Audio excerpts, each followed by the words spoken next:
After installing Python, or if you already have Python installed, then there are updates that you will require in order to get everything running smoothly.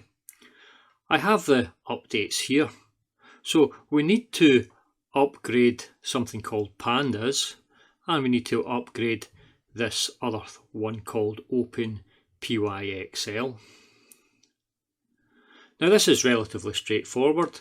What you can do is, in the Windows, you can head down into the little search icon, and then you can type in command prompt, and you'll see up here you get the command prompt appearing. Now I don't have the equivalent method within the Mac system, but there will be something similar. So if you click on the command prompt, it should take you to the folder users, and obviously it will be your user folder name. And what we want to do is type in the following commands. So we can type in these three commands one after the other.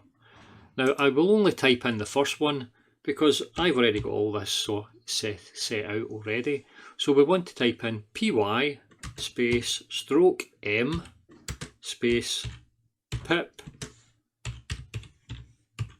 install upgrade pip.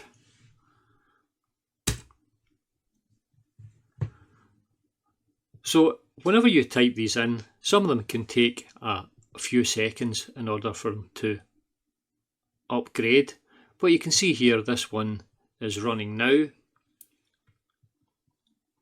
Now whenever this is finished, what you can do is you can go and type in the next command, which is this stroke m pip install upgrade pandas.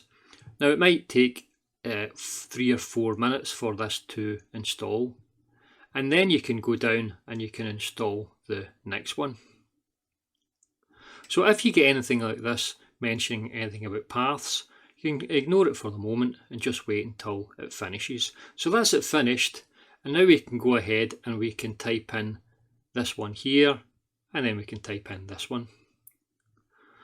So once you've done that, your Python version should be up to date, and you should have all of the extra libraries that are required. So that's all for this video. Thank you for listening. I'll get you on the next video. Goodbye.